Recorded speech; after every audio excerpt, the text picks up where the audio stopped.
शारदा जी दोपहर का खाना खाकर कुछ देर आराम करने के लिए लेटी ही थी कि तभी डोरबेल बजी। उठकर दरवाजा खोला तो देखा कि सामने पोस्टमैन डाक लिए खड़ा था। डाक लेकर शारदा जी अंदर आ गईं और उन्हें अपने पलंग के सिरहाने रखकर फिर से सोने का प्रयास करने लगी।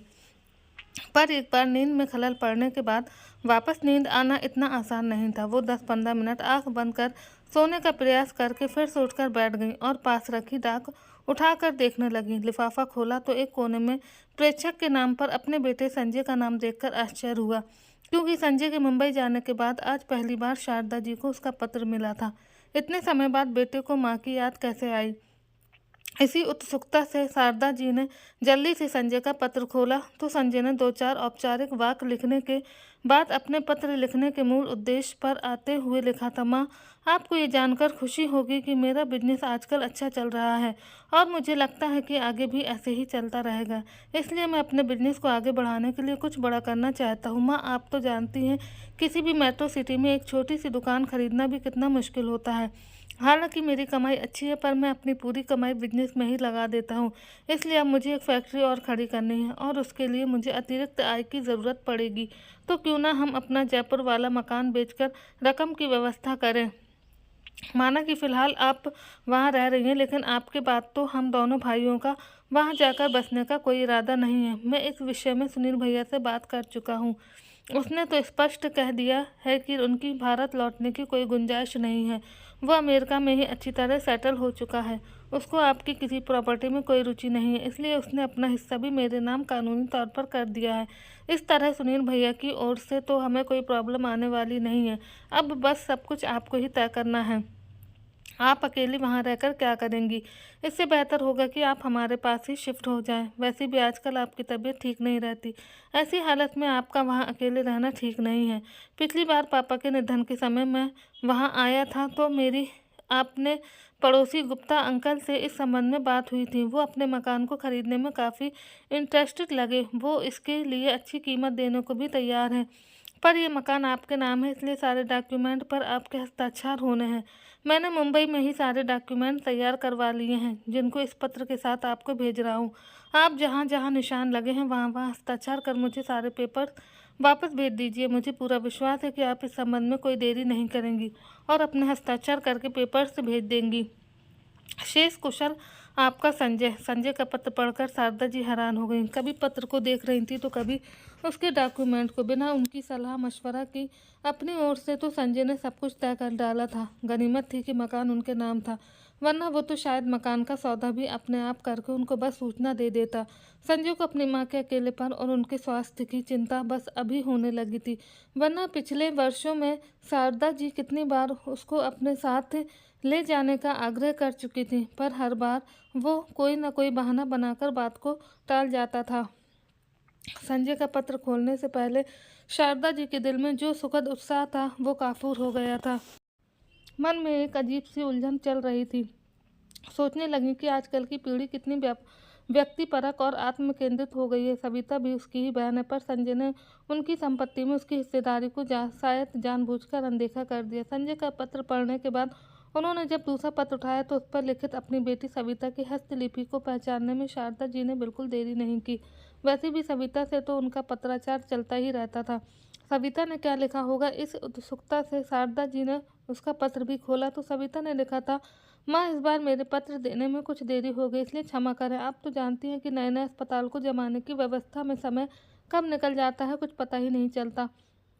माँ, आपको ये जानकर खुशी होगी कि सुमित और मैंने मिलकर एक योजना बनाई है कि अपने अस्पताल के साथ के ब्लॉक में ही एक नया शिशु गृह खोलें, जहाँ बेसहारा और अनाथ बच्चों का पालन किया जा सके। हमारे नए शिशु गृह पालन का निर्माण कार्य काफ़ी हद तक हो चुका है और निर्माण कार्य की यही रफ्तार रही तो अगले महीने उसका विधिवत उद्घाटन करने का विचार है। इस अवसर पर उपस्थित होने के लिए ये पत्र विशेष रूप से मैंने आपको लिखा है, ताकि आप अभी से अपने आने की तैयारी कर लें। आपके हाथों से ही हमारे शिशु गृह का शुभारंभ होगा और आपको नहीं आ पाने का कोई भी बहाना हमें मंजूर नहीं होगा। सविता ने आगे लिखा था, माँ, पिछले 25 वर्षों में आपने मुझे जो प्यार, स्नेह और सहारा दिया है उसके लिए अपनी कृतज्ञता व्यक्त करने के लिए मैं बहुत बार सोच चुकी हूँ, पर हर बार एक संकोच की दीवारें आगे आ जाती हैं। आज बहुत दिनों तक सोचने के बाद मैंने अपनी बात की कहने की निर्णय किया है। माँ, आपने मुझे बेसहारा अनचाही बिन माँ की संतान को अपनाकर मुझ पर जो उपकार किया है उसको मैं ज़िंदगी भर नहीं भूल सकती। आपने मुझे केवल सहारा ही नहीं दिया बल्कि मेरी अच्छी से अच्छी परवरिश भी की। मुझे पढ़ाया, लिखाया और डॉक्टर बनाया। ये सब मैं क्या कभी भूल पाऊँगी? स्वयं के 2-2 संतानें होते हुए भी आपने मुझे एक पल के लिए भी इस बात का एहसास नहीं होने दिया कि मैं आपकी जन्मदायी पुत्री नहीं हूँ, बल्कि एक अपनाई हुई बेटी हूँ। अपने बचपन की एक-एक स्मृति को मैंने बहुत सहेज कर रखा है। माँ, अपने बचपन में तो मैं यही समझती रही कि आप ही मेरी माँ हैं, पर जब कुछ समझ आई और हकीकत का पता चला तो आपके प्रति मेरी श्रद्धा दोगुनी हो गई। उसी दिन से आप मेरे लिए भगवान बन गईं। आपने मेरी जैसी लाचार और बेबस बच्ची को अपनाकर समाज में अपनी उदारता का जो आदर्श स्थापित किया है, वही पत्र मेरे जीवन का मार्गदर्शन बन गया है। मेरी बहुत वर्षों से ये अभिलाषा थी कि मैं भी आपकी तरह अपने जीवन में अनाथ बच्चों का सहारा बनूंगी और ये इच्छा मेरी पूरी होने जा रही है। इसलिए माँ, इसका शुभारंभ मैं आपके हाथों से करना चाहती हूँ। कृपया निराश मत कीजिएगा। सविता का पत्र पढ़कर शारदा जी की आंखें भर आईं कि वो चुप चुप सी शांत स्वभाव वाली लड़की आज कितनी मुखर हो गई है। और एक और उनके बेटे संजय का पत्र था जिसमें केवल अपने हक और अधिकारों की बात लिखी थी। अपने दोनों बेटों की अच्छी से अच्छी परवरिश के लिए उन लोगों ने क्या कुछ नहीं किया। अच्छी से अच्छी स्कूल हॉस्टल में उन्हें भेजा, उनके जीवन की हर सुविधा उपलब्ध करवाई, लेकिन फिर भी उनके बच्चों ने, ये तो हर माँ बाप का बच्चों के प्रति कर्तव्य होता है, ये समझकर कभी उनकी भावनाओं को महत्व नहीं दिया।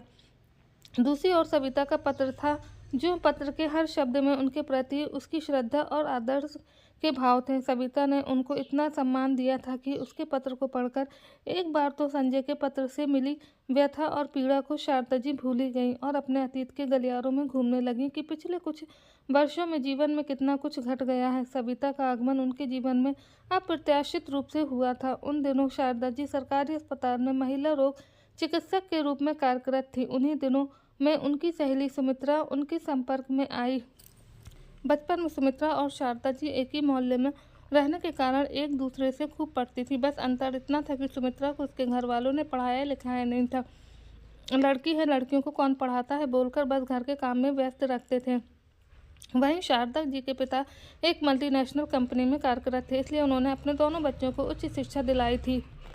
लेकिन घर में हमेशा दोनों साथ साथ खेलती थीं। बड़ी हुई तो शादी होने के बाद शारदा जी तो ससुराल आ गई थी। बाद में सुमित्रा का विवाह कहाँ हुआ उन्हें पता नहीं चल पाया।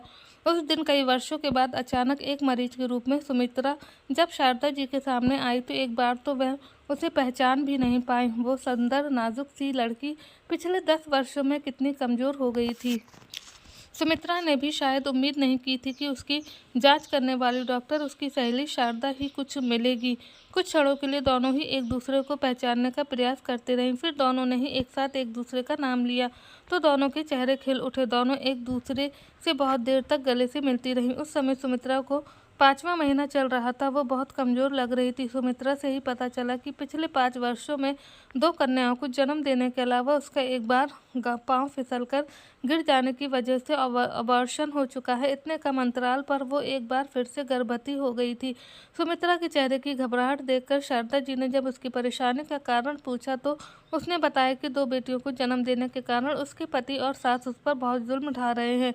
इस बार तो उन्होंने स्पष्ट कह दिया है कि अगर उसने फिर से बेटी को जन्म दिया तो वो लोग उसे घर से ही निकाल देंगे। सुमित्रा की दर्द भरी दास्तान को सुनकर शारदा जी भी बहुत दुखी हुई। सुमित्रा बार बार उनसे प्रार्थना कर रही थी कि वो उसकी जांच कर दें ताकि उसे पता चल जाए कि उसके गर्भ में बेटा है या बेटी। अगर बेटी हुई तो उसकी सास और पति उसे कतई माफ़ नहीं करेंगे। सुमित्रा की बात सुनकर शारदा जी गंभीर हो गईं, पर उसकी जांच करने से पहले वो कुछ भी नहीं कह सकती थी।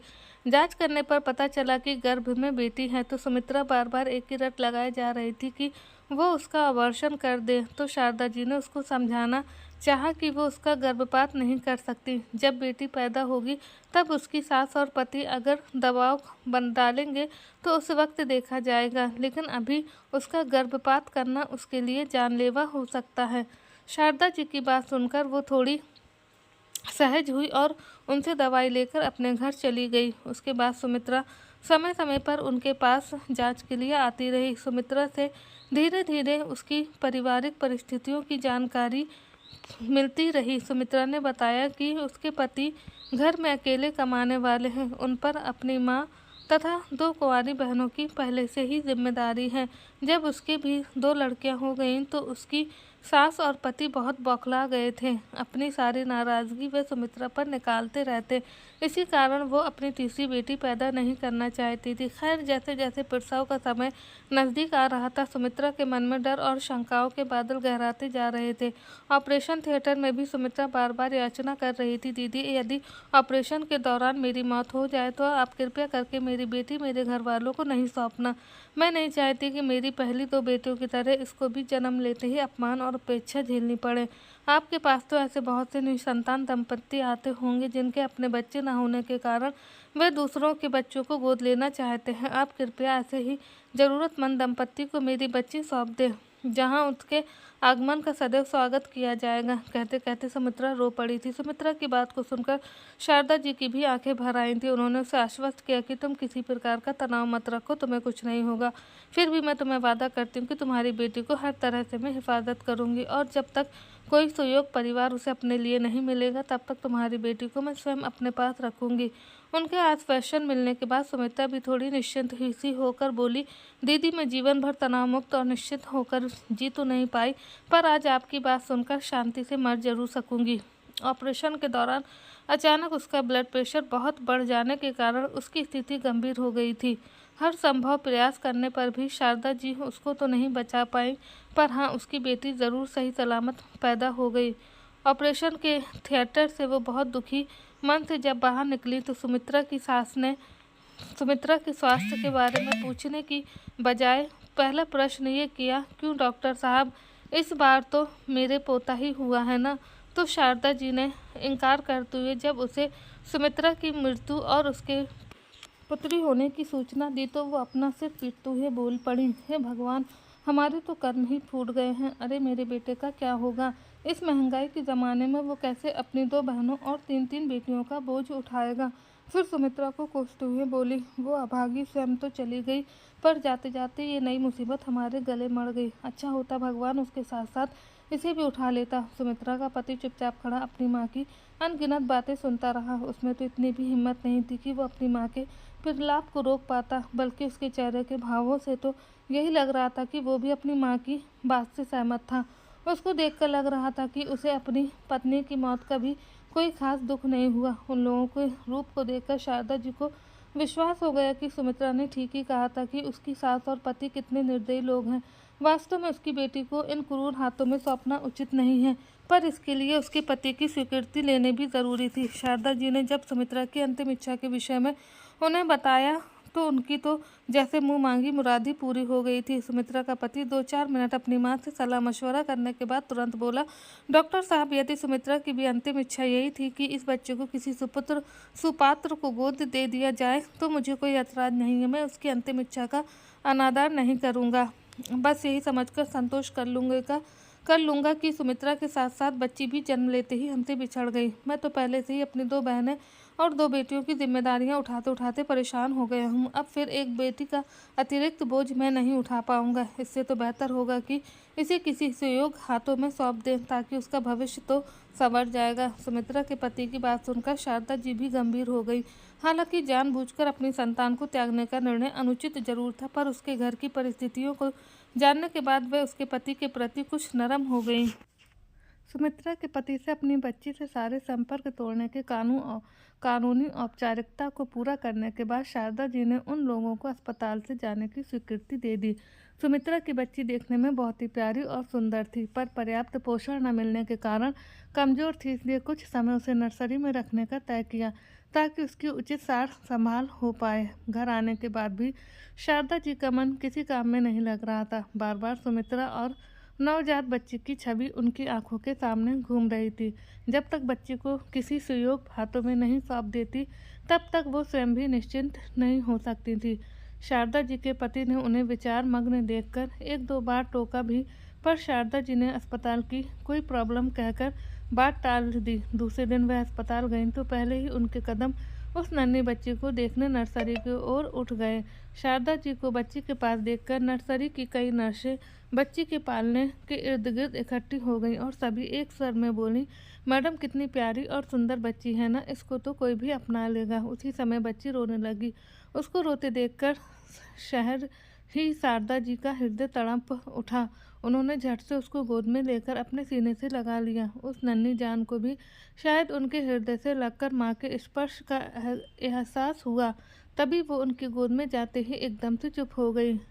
बस उसी क्षण शारदा जी के मन ही मन एक निर्णय ले लिया कि वो उस बच्चे को किसी गैरों को न सौंपकर स्वयं अपनाएंगी। अब से वो 2 बेटों के साथ साथ एक बेटी की भी मां बन गई थी।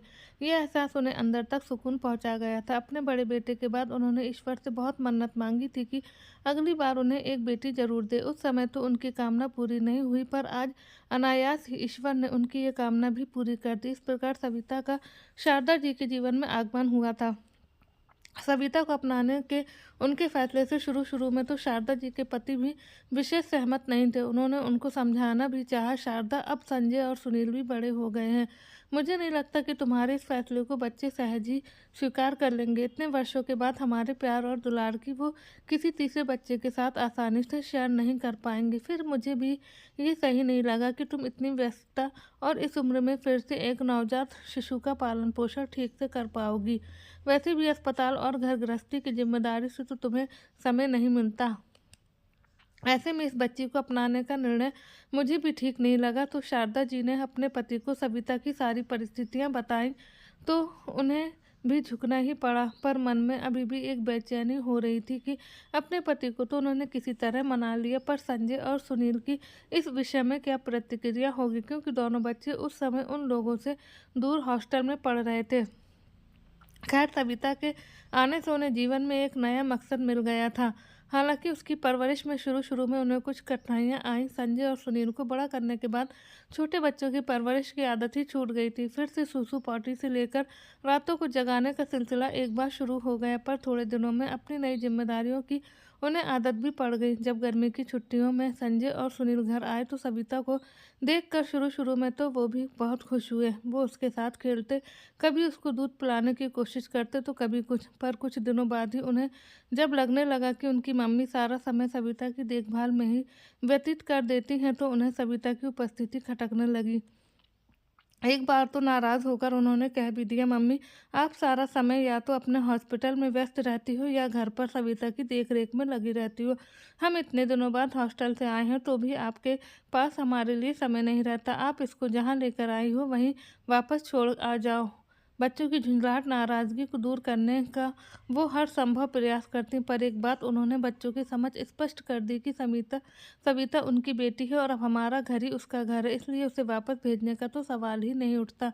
बस तब से ही दोनों भाइयों के मन में सविता के प्रति एक अजीब सी कुंठा घर कर गई थी। बड़े होने के साथ साथ सविता के प्रति उनकी उपेक्षा और नफरत बढ़ती ही गई। इसी बीच सविता भी बड़ी हो रही थी। सविता को भी उन्होंने अच्छे स्कूल में डाल दिया। बचपन से ही सविता पढ़ने में बहुत अच्छी रही। अपने कक्षा में हमेशा अव्वल आती। शारदा जी की बहुत इच्छा थी कि उनके दोनों बेटों में से कोई एक तो उनके व्यवसाय को अपनाए, पर संजय ने एमबीए में दाखिला लिया और सुनील ने इंजीनियरिंग करने का निश्चय किया। दोनों बच्चे शुरू से ही हॉस्टल में रहने के कारण परिवार से कट से गए थे। कभी कभी उन्हें बच्चों को हॉस्टल में छोड़ने के अपने निर्णय पर पछतावा भी बहुत होता, पर अब क्या हो सकता था। शारदा जी के पति भी अपने बिजनेस में निरंतर उलझे रहे ताकि बच्चों की पढ़ाई में किसी भी प्रकार की कोई कमी न आए, पर बच्चे जैसे जैसे बड़े हो रहे थे वैसे वैसे उन्होंने अपने माँ बाप से दूरी बना ली थी।